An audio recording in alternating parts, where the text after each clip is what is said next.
하나님 말씀 사무엘하 15장 30절 한 절 보겠습니다. 하나님 말씀 사무엘하 15장 30절 한 절 봅니다. 하나님 말씀 사무엘하 15장 30절입니다. 같이 보겠습니다. 다윗이 감람산 길로 올라갈 때에 그의 머리를 그가 가리고 맨발로 울며 그와 함께 하는 모든 백성들 각각 자기의 머리를 가리고 울며 올라가니라. 아멘. 그 주보에 보면은 여러분 주보 열왕기상 15장 5절 한번 보세요. 주보에 열왕기상 15장 5절 같이 보겠습니다. 이는 다윗이 햇사람 우리아의 일 외에는 평생 여호와 보시기에 정직하게 행하고 자기에게 명령하신 모든 일을 어기지 아니하였습니다.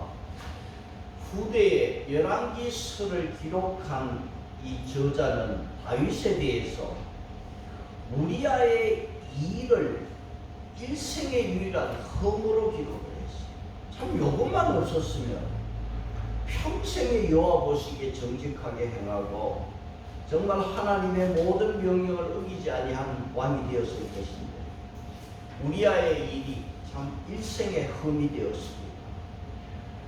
다윗 왕은 이 나단 선지자의 책망을 받고서 우리아를 죽이고 우리아의 아내를 빼앗은 이 죄를 책망할 때에 다윗은 바로 회개했습니다.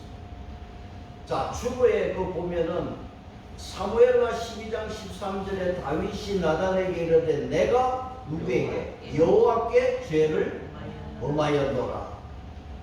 자, 이스라엘의 1대 왕 사울도 회개했어요.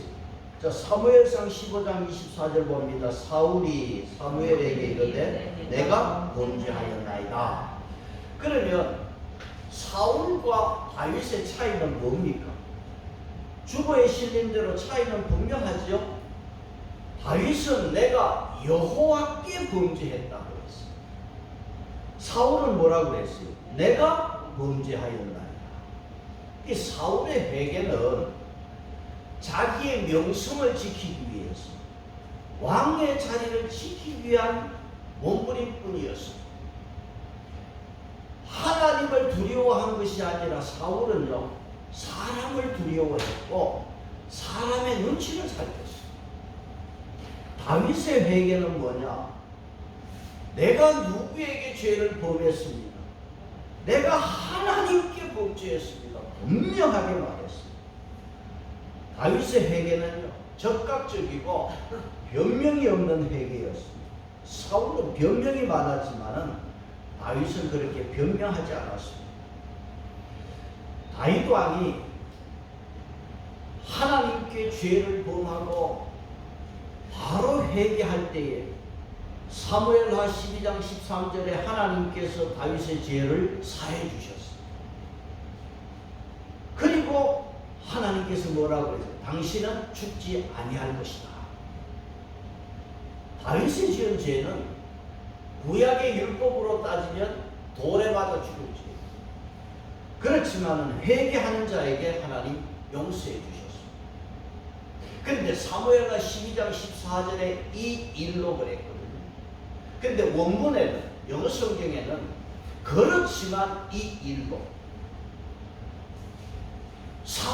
다윗이 회개했지만 그렇지만은 우리아를 죽이고 우리아의 아내를 빼앗은 이 일에 대해서는 하나님이 책임을 물었습니다. 이 일에 대해서는 어떤 책임을 물었느냐?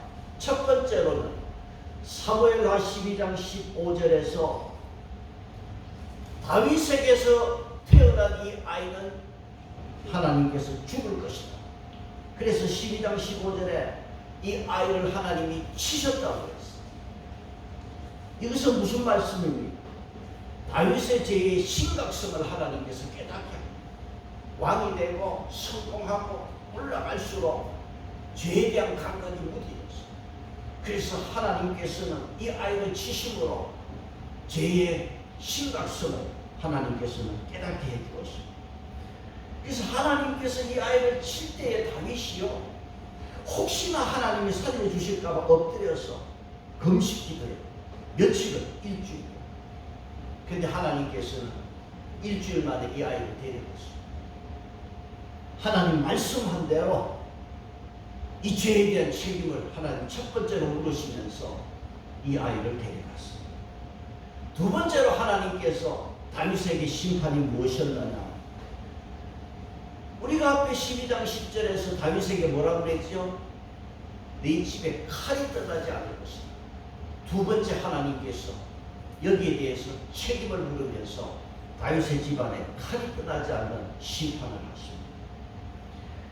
자, 칼이 다윗의 집에 떠나지 않는 심판을 하시는데 이 발단이 어디에서 일어났느냐? 암논이라고 하는 다윗의 장자에게서 시작이 됐습니다.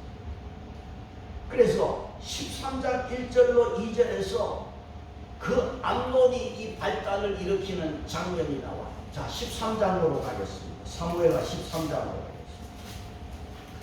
13장 1절 2절을 보시면은, 자, 13장 1절 2절을 보시면 시작. 그 후에 이 일이 있으니라. 다윗의 아들 압살롬에게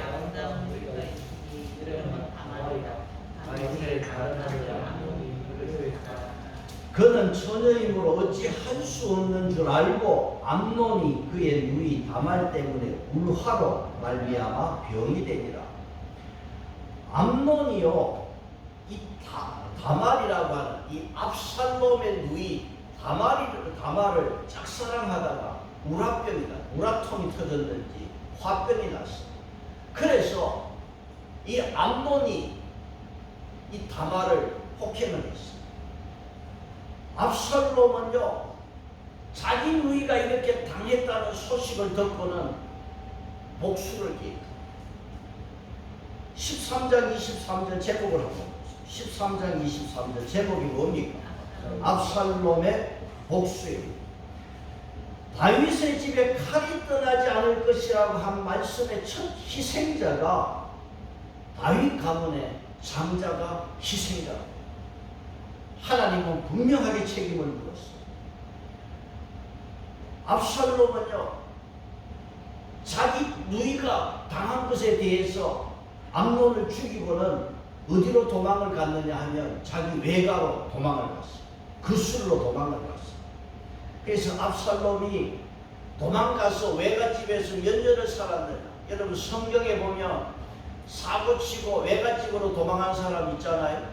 야곱이 또 외가로 도망을 갔고, 여기 압살롬이 자기 외가 그술로 도망을 갔어요.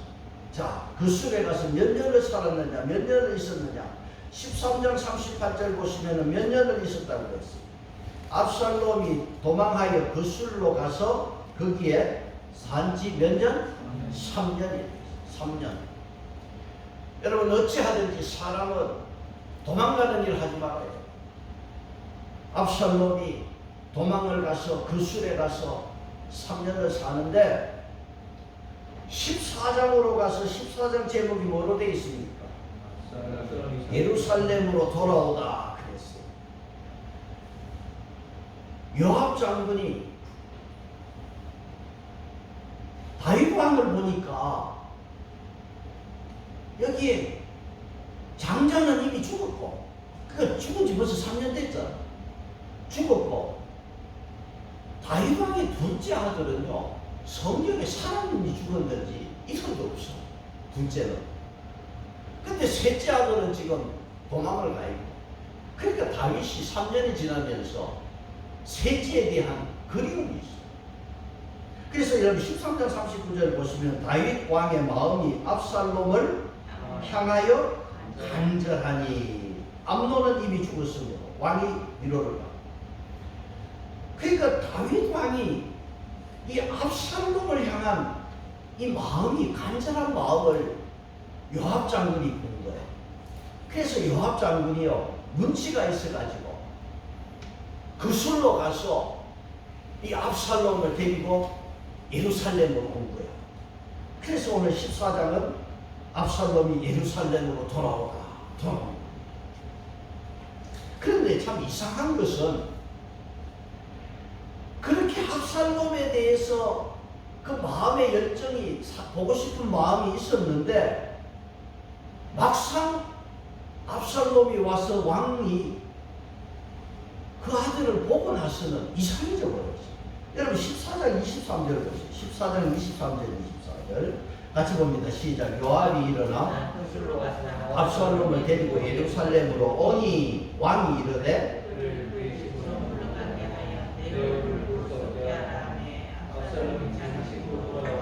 왕의 얼굴을 보지. 근데 막상 압살롬이 와서 왕을 보고 나서는 왕이 뭐라고 그래? 내 얼굴을 이제 보지 못하게 하라. 왜 이럴까? 아니 그리워할 때는 언제고 막상 아들을 보니까요 3년 전에 죽은 장남에 대한 분노가 일어나. 죽은 장남에 대한 분노가 일어나. 그래도 이 다윗의 집안에는 권자의 서열 1위가 암논인데 막상 압살롬을 만나고 나니까 장남에 대한 죽은 장남에 대한 생각이 들고 그러니까 봉신탕 그래서 이 압살롬이 예루살렘으로 와서 몇 년간을 왕을 보지 못했느냐? 2년 동안 왕을 못 본다.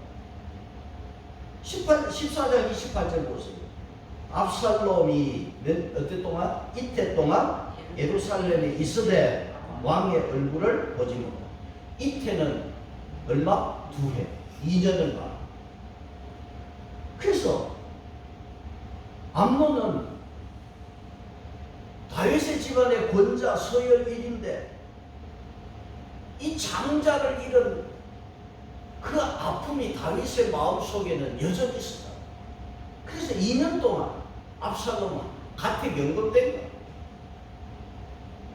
그러면 이 압살롬의 입장에서는 왕의 얼굴을 한번 보고 싶은데 누가 다리를 놓아줘야 될 거 아니야. 그 다리를 놓아준 사람을 이렇게 보니까 해결책으로 압살롬이 거슬러 외갓집에 도망갔을 때 누가 데리고 왔어요? 요압이 데려왔잖아. 그러니까 요압이 다리를 놓아주면 좋겠는데 압살롬이 요압을 불렀어. 다리를 좀 놓아달라. 근데 요압이 안 왔어. 불러도 오지를 않았다. 그래서 압살롬이 뭘 생각했습니까?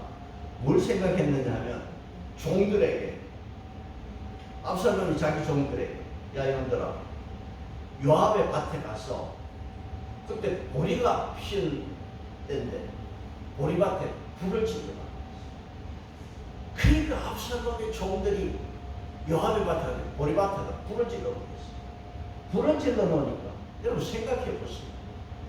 자기 밭에 그냥 불이 났는데 불을 질렀는데 가만히 있을 사람 누가 있어? 요압이 형 압살롬을 찾아와 따지러 찾아와. 자 14장 31절 보세요. 14장 31절 14장 한 시작. 요압이 일어나 압살롬의 집으로 가서 어찌하여 내 종들이 내 밭에 불을 질렀느냐 하니. 그래서 압살롬에게 요압이 따지러 가서 왜 불 질렀느냐 말이야. 그랬더니 요압에게 압살롬이 불평을 터놓는다. 무슨 불평이냐 하니까 14장 32절이 말씀이 한 구절이 긴데 여기 세 가지로 요약하면 압살롬이 요압에게 불평을 하는데 내가 외갓집 그 순에 있었으면 차라리 그게 나았을 거다. 그 이야기를 지금 했어요.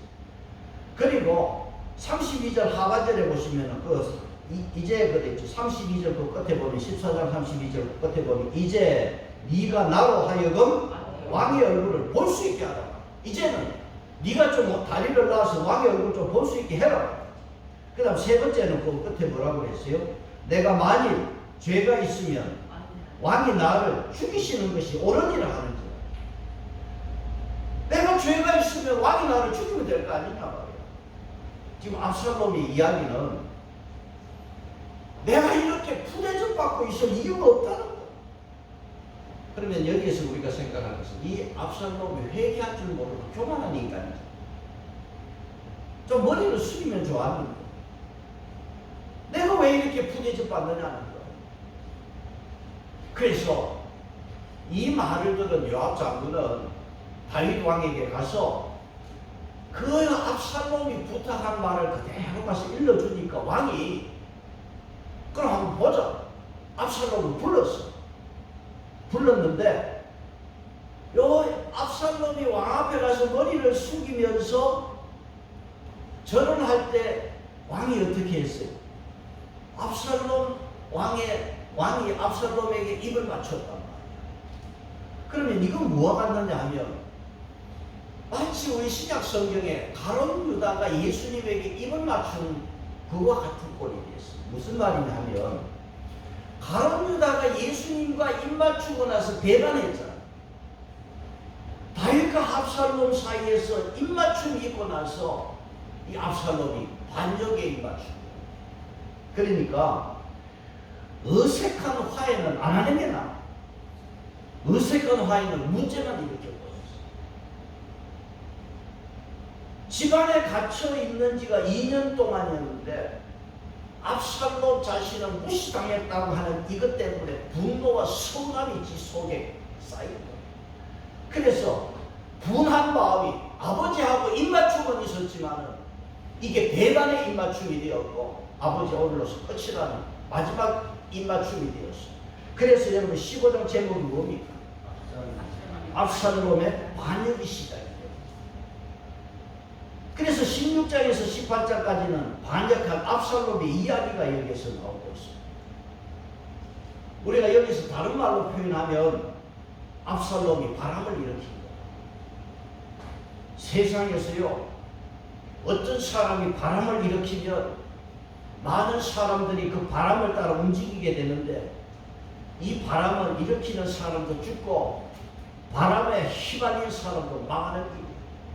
압살롬이 이제 반란의 바람을 일으킵니다. 13장에서 18장까지 다윗의 잘난 아들 압살롬이 일으키는 바람 때문에 벌어지는 비극이 지금 13장부터 계속 일어나고 있습니다. 그러니까 압살롬은요, 다윗 왕이 자기를 만나주지 않는 2년 동안에 이를 갈았어요. 이를 가르는 게 아니라 칼을 갈았어요. 이제는 배반의 입맞춤을 하고는 그 칼을 뽑아들었어요. 압살롬 이름의 뜻이 뭡니까? 압살롬이, 압은 아버지, 샬롬의 아버지, 평화의 아버지라는 이름이 압살롬. 압살롬의 이름은 평화를 낳는 자라는 뜻입니다. 그런데 그 이름 그대로가 아니라 자기 이름과 거리가 먼 자가 되어버렸어요. 압살롬 여러분, 이 한 사람 때문에 사무엘하 전체가 지금 흐리게 되어버렸습니다. 압살롬은 그 외모는 14장 25절 한번 보세요. 그 외모를 한번 보세요. 14장 25절에 온 이스라엘 가운데서 14장 25절 압살롬 같이 아름다움으로 크게 칭찬받는 자가 없었으니 그는 정수리까지 큽니다.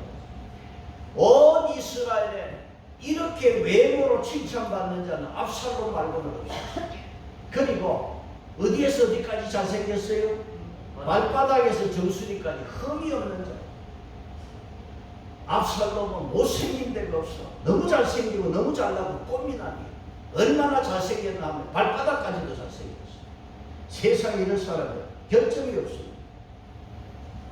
14장 26절에 압살롬하고 머리카락 수치만 그런 압살롬이 아버지하고 입맞추었지만은 이게 배반의 입맞춤이 14장 33절에서 시작되고 15장에서는 그 반역이 시작되는 거예요.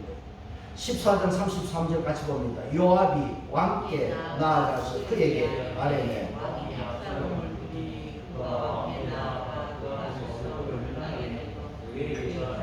왕이 압살롬과 입을 맞추리라. 입을 맞췄지만 이게 마지막이었습니다.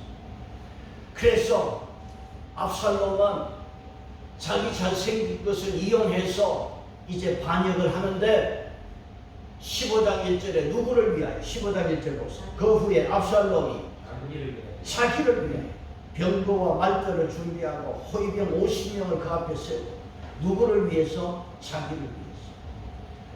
여러분 세상에 정치하는 사람, 여러분 압살롬은 정치꾼이에요. 바람을 일으키는데 누구를 위해서? 자기를 위하고. 백성을 위한다는 말은 전부 거짓말이고 자기를 위하고 자기 자식을 위하는 것이 오늘 정치입니다. 압살롬은 누구를 위하는 것이냐? 자기를 위하여 아버지를 반역하고 바람을 일으켰습니다. 그래서 15장 4절을 보시면 뭐라고 했습니까? 또 압살롬이 이르기를 내가 이 땅에서 뭐가 되고? 재판관이 되고 자기가 왕이 되겠다. 그래서 이 재판하기 위해서 나에게 오면은 내가 재판을 정의롭게 하겠다는 것입니다. 압살롬은 내가 이제 왕이 되고 내가 백성들의 재판을 정의롭게 해주겠다는 것입니다. 그리고 5절을 보시면 뭐라고 그랬어요? 사람이 가까이 와서 압살롬이 손을 펴서 그 사람을 붙들고 그에게 입맞추고. 여러분 압살롬에게 사람들이 오면 그 손을 잡아주고 일으켜주고 입맞추고 사랑을 표현하는 거예요. 사람의 환심을 사기 위해서. 여러분 2500년 전이나 지금이나 정치하는 거 보세요. 명함 주고 손 잡아주고 똑같은 짓을 하고. 이게 정치다. 그래서 사람의 환심을 사려고 그러는 거예요. 압살롬이 이렇게 했어요. 이것이 결국 뭐냐? 15장 6절에 무슨 짓을 했어요? 15장 6절입니다. 시작. 이스라엘 무리 중에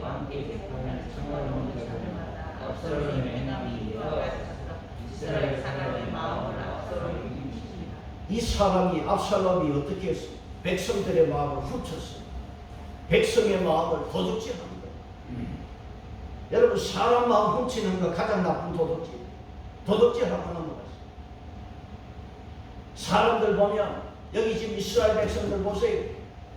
다윗은 40년을 통치하면서 백성들을 잘 살게 해주었고 나라를 튼튼하게 해주었지만 한순간 손잡아 주었다고 그 바람에 암본으로 백성들이 싹 넘어가 버렸어요. 사람의 마음은요 바람에 흔들리는 갈대와 같은 거. 잘해줄 것처럼 선동하니까 사람들의 마음이 다 거기로 넘어가 버렸어요. 이렇게 되면 어떻게 되느냐? 사람들은 탈탈 털리고 나라는 망하는 길로 가는 거예요. 오늘 우리도 이 바람에 조심해야 돼. 안 그러면 나라 망하는 거예요. 다윗은 백성들의 손을 잡아주지 않았습니다. 그러나 다윗은 손을 잡아주지 않았지만은 백성들 마음을 훔치진 않았습니다. 나라의 왕이 되기 위해서는요 백성의 마음이 필요합니다. 다윗도 백성의 마음을 얻어서 이스라엘 왕이 되었어요. 그런데 중요한 것은 뭐냐? 백성의 마음보다도 하나님 마음을 얻는 게 중요합니다.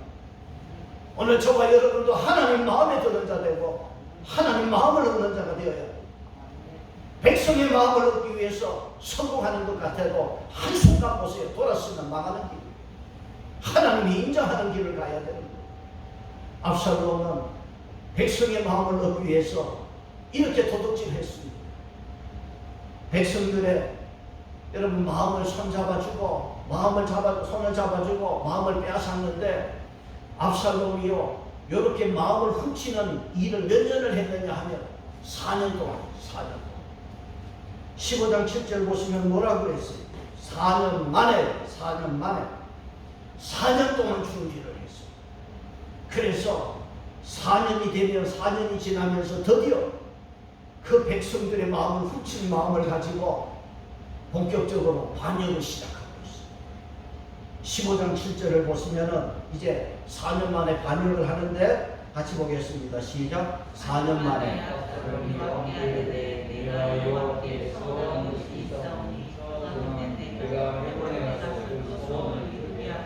지금 압살롬은 어디로 가겠다고 그랬어요? 다윗에게 헤브론으로 가겠다고 그랬어요. 압살롬은요 지금 헤브론을 가겠다고 하지만 하나님 앞에 서운했다. 전부 거짓말이잖아. 하나님의 이름을 망령되이 말하고 있습니다. 하나님 이름을 이렇게 망령되이 하는 자가 절대 무시할 수가 없어요. 압살롬은 자기의 반역의 출발점을 어디로 잡았어요? 헤브론을 잡았어요. 그때 다윗은 15장 9절에서 압살롬에게 평안히 가라, 헤브론으로 가라고 했습니다. 그래서 이 압살롬은 헤브론에서 무슨 짓을 했느냐? 자기가 왕이 되었다고 전국적으로 동시다발적으로 소문을 퍼뜨리기 시작했어요. 15장 10절 보세요. 15장 10절 그 끝에 보시면 하반절에 뭐라고 했어요? 압살롬이 헤브론에서 정 코미디 같은 이런 짓을 했습니다. 왕관 수여식이 코미디 하는 것 같은 모습. 졸지에 여러분 이스라엘은 왕이 두 사람이에요. 다윗 왕이 있고 다윗 왕 압살롬이 왕이 되고 이런 꼴이 되어버렸어요. 오늘 우리가 사무엘상 하를 보면서 다윗 생애에서 가장 다윗을 괴롭힌 사람은 블레셋 골리앗도 아니고 사울 왕도 아니고 아들 압살롬. 이 아들 압살롬이 이렇게 반역을 일으키고 헤브론에 가서 반역을 일으킨 이유가 뭐냐 하면은요, 사울이 죽고 다윗이 이스라엘 왕이 될 때 하나님께서 어디로 가라 그래서 헤브론. 지금 압살롬은 자기 아버지 흉내를 내요. 압살롬이 헤브론에서 왕이 되었다고 이 선포하는 것은 자기 아버지 다윗이 하나님의 명령을 따라 헤브론에 가서 왕이 되는 이 흉내를 내고 있습니다. 다윗이 헤브론으로 갈 때는 하나님의 지시를 받고 헤브론으로 갔고, 헤브론에 갔을 때는 그 사람들이, 백성들이 다윗에게 와서 기름 부어 왕을 세웠지 않습니까? 그런데 여러분 압살롬 보세요. 압살롬은 자기 마음대로 헤브론으로 가서 자기가 스스로 왕이 되었다고 했죠. 아버지 흉내는 냈지만은 하나님의 뜻하고는 전혀 반대로 자기가 여기 헤브론에서 왕이 되었다고 했습니다. 자, 이렇게 전국적으로 헤브론에서 압살롬이 왕이 되었다고 선포하니까 한 전령이 다윗에게 달려와서 보고를 합니다. 이스라엘의 인심이 다 압살롬에게로 넘어갔습니다.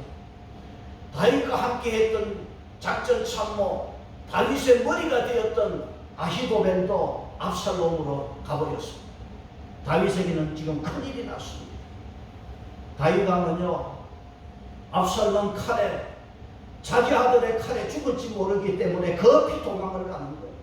그래서 다윗이 도망가는 이 모습을 오늘 설교 제목으로 삼으면서, 여러분 설교 제목을 뭐라고 그랬어요? 울고 넘는 박갈제가 아니고 울고 넘는 피난길로 제가 잡았어요. 다윗이 지금 울고 넘는 피난길을 가는 거예요. 그래서 15장 30절에 다윗이 어떻게 도망을 갑니까? 머리를 가리고 15장 30절 또 맨발로 울면서 가는 거예요. 또 다윗과 함께 이렇게 한 사람들도 다 머리를 이렇게 가리고 울면서 가고 있습니다. 다윗이 이렇게 수모를 당한 것은요, 다윗이 뭐 했기 때문에? 범죄했기 때문에. 그래서 여러분 죄를 조심하고 어찌하든 우리 행복한 식구들은 죄를 멀리하는 자 되기를 바랍니다. 이 다윗이 이렇게 고통당하는 것은 자기의 범죄했던 것 때문입니다. 이런 위기 상황 속에서 피신한 다윗은요, 자기를 따라온 이 군사들이 있었어요. 군사들을 정비해가지고 이제 반란군을 제압하기를 원합니다. 그 군대를 3대로 나누었어요. 그래서 3분의 1은 요압 장군이 맡고, 3분의 1은 요압 장군의 동생 아비새가 3분의 1을 맡고, 그 다음 3분의 1은 이때라고 하는 장군이 맡아서 3개를 딱 군대를 편성을 했어요. 그리고 다윗도 나도 전투에 나가겠다고 그렇게 이야기를 할 때에 백성들이 안 됩니다. 왕은 안 됩니다. 왕은 우리의 백성들 10,000명보다 더 귀한 사람입니다. 왕은 나오지 마십시오. 그래서 다윗 왕은 이 전투에는 참여하지 않지만은 이 3명의 장군에게 강력하게 다윗을 부탁하는 말씀이 있습니다. 여러분 18장 5절을 한번 보시면, 18장으로 가겠습니다. 18장 5절을 보시면은, 자, 뭐라고 그랬습니까? 왕이 요압과 아비새와 이때에게 이르되 나를 위하여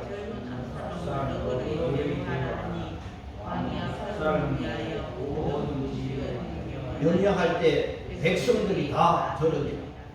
다윗은 백성들이 다 들을 수 있도록 젊은 압살롬을 너그러이 대하라고 했어. 여기 너그러이 대하라고 하는 것은 12절 끝에 젊은 압살롬을 해하지 말라 같은 말입니다. 무슨 말입니까? 내 아들 압살롬 죽이지 마라. 너그러이 대하라. 압살롬 죽이지 마라. 왜 다윗이 이런 말을 했을까요? 여러분, 다윗은 지금 싸움의 결과를 지금 알고 있습니다. 뭐냐 하면 군사는 압살롬 군사가 훨씬 많아. 다윗의 군사에 비해서 아들 압살롬 군사가 훨씬 많습니다. 그러나 지금 다윗의 장군 세 사람은 경험이 많은 백전노장이야. 압살롬은 전쟁 경험이 없어. 그러니까 다윗은 지금 알고 있어요. 이게 어떻게 될 것인가를 알고 뻔히 알고 있습니다. 그래서 다윗은 출전하는 장군들에게 싸워 이기고 돌아오라 승리하라는 말 하지 않았습니다. 뭐라고 했어요? 내 아들 너그럽게 대해라. 신신당부했습니다. 여러분, 여기에 젊은 아들이라고 했어요. 5절에서도 그랬고 12절에서도 그랬고 젊은 아들이라고 했어요. 그러니까 젊은이라고 하는 이 말을 제가 원문을 찾아보니까 아직 철이 없으니 그런 뜻으로 되어 있어요.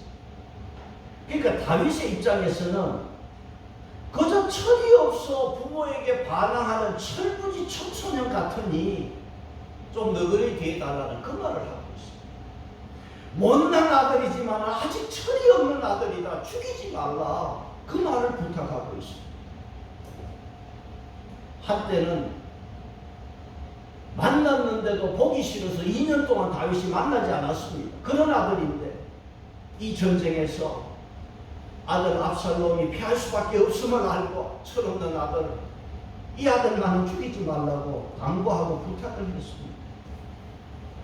지금 이스라엘의 군사와 다윗의 군사와 아들 압살롬 군사가 에브라임 숲에서 싸우는데 참 꼴이 무섭습니다. 아버지와 아들이 서로 병사를 이끌고 전쟁터에서 싸우는데 한 나라의 아버지와 아들이 칼을 맞대고 있는 이 무서운 꼴이 시작이 되었어요. 그런데 아들 군대가요 18장 7절에서 아들 군대 2만 명이 죽었습니다. 그곳에서 전사한 자가 2만 명인데 압살롬의 군대가 2만 명이 죽은 거예요. 18장 8절을 같이 보겠습니다. 시작. 그 땅에서 사면으로 죽은 자가 칼에 죽은 자보다 많았더라. 그날에 이 죽은 자들을 말하면서 칼에 죽은 자보다 어디에 죽은 자가 숯불에서 죽은 자가 많았다. 숯불에서 죽었다고 할 때 이 숯불에 뭐 구덩이가 있고 진흙탕이 있어서 그런 것도 아니고 자세한 말씀은 지금 못 찾아서 없습니다. 그런데 문제는 18장 8절의 말씀은 여기 하나님이 개입했다는 것을 알 수가 있어요. 하나님께서 그래도 다윗 편을 들고 있습니다. 다윗이 범죄했지만 하나님 앞에 회개한 다윗을 편들고 있다는 것을 우리가 알 수 있습니다. 그래서 칼에 죽은 자보다 압살롬의 군사가 숲에서 죽은 자가 더 많았다고 성경은 말씀하고 있습니다. 자, 압살롬 군대가 패하면서 압살롬 자기도 지금 급해서 나귀를 타고 모세를 타고 지금 도망을 갑니다. 그런데 도망을 가다가 이 압살롬이 다윗의 군사하고 정면으로 마주쳤습니다. 그런데 압살롬이 노새를 타고 피하는 중에요, 그 상수리 나무에 그 밑을 지나는데 압살롬 하면 긴 머리카락이잖아. 그 휘날리는 머리카락이 상수리 나무에 걸려버렸어. 그러니까 그 노새가 쑥 빠져나가면서 압살롬은 대롱대롱 매달려 버렸습니다. 여러분, 노새가 빠져나가지 않았으면 자기가 뭔가 머리카락을 어떻게 할 수가 있었겠는데 노새가 그냥 빠져나가 버리니까 마치 자기가 압살롬이 교수대에 스스로 그냥 매달린 꼴이 되어버렸어요. 그래서 여러분, 전쟁에는 뭐를 써야 돼? 투구를 써야 돼. 철문을 써야 돼. 그런데 자기 잘난 그 머리카락 휘날리면서 멋부리다가 그 잘난 것 때문에 상수리 나무에서 그 꼼짝 못하고 걸렸습니다. 한 병사가요, 압살롬이 나뭇가지에 걸린 것을 보았어요. 매달려 있는 것을 보았습니다. 요압 장군에게 가서 보고를 했습니다. 자, 요압 장군이 이 보고를 받고 나서 뭐라고 그랬냐면 당장에 쳐서 땅에 떨어뜨리지 아니했느냐 말이야. 왜 그거 안 했느냐는 거예요. 그랬으면 요압이 뭐라고? 내가 당장에 그 압살롬을 처치했으면 내가 은 10개를 주고 띠를 하나 더 주었을 것입니다. 은 10개는 상급이고 띠는 1계급, 1계급 특진이야. 내가 이렇게 특진했을 것인데. 자, 이 말에요. 한 병사가 뭐라고 그랬냐면 내 손에 은천 개를 준다 할지라도 나는 왕의 아들 손대지 않겠습니다. 왜? 왕이 손대지 말라 했는데. 그런데 요압은 당장 달려가서 이 압살롬의 심장을 찔러서 죽였습니다. 그래서 제가 이 말씀을 보면서 이런 교훈을 하나 들었어요. 여러분, 요압하고 압살롬이 처음에는 사이가 좋았어요. 그렇잖아요. 그 외갓집에 피실에 있을 때 요압이 데리고 왔잖아. 처음에는 관계가 좋았어. 근데 지금 요압이 바로 가서 압살롬을 찔러 죽였어. 그래서 제가 이 말씀을 보면서 뭘 생각했냐면 왜 압살롬이 요압한테 불을 질렀느냐. 그러니까 사람은 앞에 어떤 일이 생길지 몰라. 그러니까 절대 남의 밭에 불 지르거나 남의 속 불 지르면 안 돼. 내 인생 살아가면서 앞으로 어떤 일이 벌어질지 몰라. 그런데 아마 이 요압이 좀 속에 꽁했을 것 같아. 자기 밭에 불을 질렀으니까 압살롬. 그래서 여러분 절대로 우리가 살아가면서 남을 어렵게 해치는 일은 우리가 하지 말아야 될 것 같아요. 근데 지금 뭐가 지금 중요하냐 하면 다윗이 자기 군대하고 지금 압살롬 군대가 싸움이 붙었잖아. 다윗은 지금 초조하게 지금 소식을 기다리고 있어. 이게 어떻게 됐을까?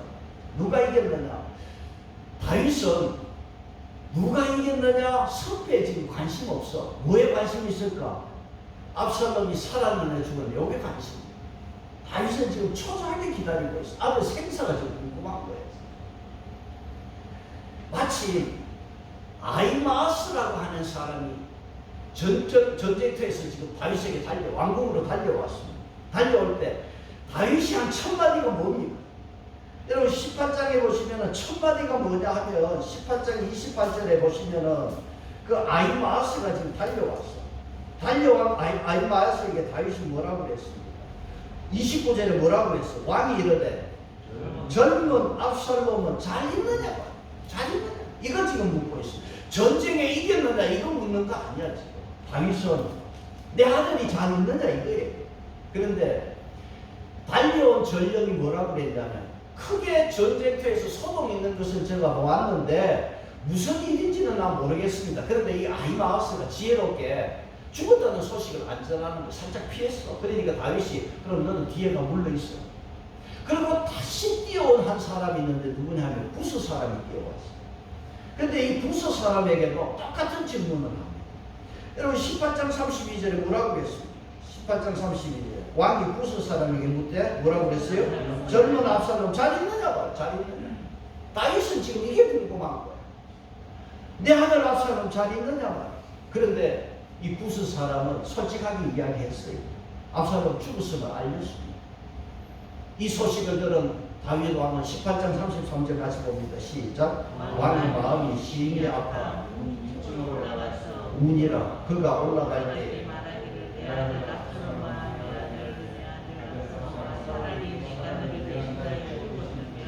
압살롬아 내 아들아 하였더라. 자, 다윗은 아들 이름을 몇 번 불렀어요? 18장 33절에 압살롬아 3번 불렀죠. 내 아들아 몇 번 했어요? 압살롬아 내 아들아, 내 아들 압살롬아, 내가 너를 대신하여 죽었으면 압살롬아 내 아들아, 내 아들아. 아들 이름 3번 부르고 내 아들아 계속 부릅니다. 쉬운 번역에 보면은 여기 차라리 내가 너를 대신하여 죽었으면 이 말을 이렇게 번역했어. 너 대신에 차라리 내가 죽을 것을 압살롬아, 내 아들 압살롬아, 내가 죽을 것을. 왜 이 말을 할까요? 다윗이 왜 이 말을 했습니까? 죽어야 될 사람은 바로 나라는 거예요. 다윗 자신이었기 때문에. 내가 죽어야 하는데 나 때문에 너가 죽었구나, 그 소리 하고 있습니다. 압살롬의 죽음이 자기 죄의 결과임을 절감하면서 지금 울부짖고 있습니다. 다윗이 간음죄, 살인죄를 지었습니다. 십계명에 내 이웃을 탐하지 말라는 말씀을 했어요. 이웃을 탐하지 말라. 무엇을 탐하지 말라? 이웃에 대해서 이웃의 아내를 탐하지 말라가 첫 번째입니다. 다윗은 이웃의 아내를 탐했습니다. 십계명의 세 개를 범했습니다. 다윗의 죄값으로 집안에 칼이 떠나지 아니함으로 말미암아 두 번째 희생은 셋째 아들 압살롬이 이렇게 죽었습니다. 여러분, 죄는요 이렇게 우리 인생을 슬프게 하고 우리를 고통으로 몰아가는 것입니다. 저도 여러분도 우리는요 죄를 이길 힘이 없습니다. 그 누구도 죄는 이길 힘이 없습니다. 죄의 삭선 사망입니다. 사도 바울이 그런 말을 했습니다. 이 사망의 몸에서 누가 나를 건져내? 내가 원하는 것은 하지 아니하고 원치 않는 것이 참 내 속에서 일어나는데 내 이 사망의 몸을 누가 나를 건져낼 수 있겠느냐고 탄식했습니다. 여러분, 죄를 이기는 길이 뭐겠습니까? 여러분, 예수의 이름밖에는 죄를 이기는 힘이 없습니다. 항상 예수의 이름으로 마귀 사탄을 물리치고 죄를 이기는 저와 여러분 되시기를 바랍니다. 하나님은 누구에게 상을 주시느냐? 지난주에 결론으로 말씀했습니다. 하나님은요 죄 짓지 않는 사람에게 상을 주시는 분이 아닙니다. 왜냐하면요 이 세상에는 죄를 이기는 사람이 없기 때문에, 내가 죄를 이겨서 상 받는 사람은 세상에 아무도 없습니다. 우리는 죄를 이길 사람이 세상에는 없기 때문입니다. 세상에는요 죄 안 짓는 사람 없습니다. 하나님은 누구에게 상을 주십니까? 예수 잘 믿는 사람에게 상을 주십니다. 예수 그리스도의 이름으로 나아갈 때 그 예수 십자가의 능력 앞에 내 죄를 항상 내어놓을 때 십자가를 붙드는 그 사람은 십자가의 보혈의 은혜로 죄를 이길 수 있는 힘을 얻게 되는 것입니다. 항상 여러분 예수 잘 믿어서 죄를 이기고 여러분의 가정에 평안이 넘치는 삶이 되시기를 축복합니다. 찬송 206장 하겠습니다.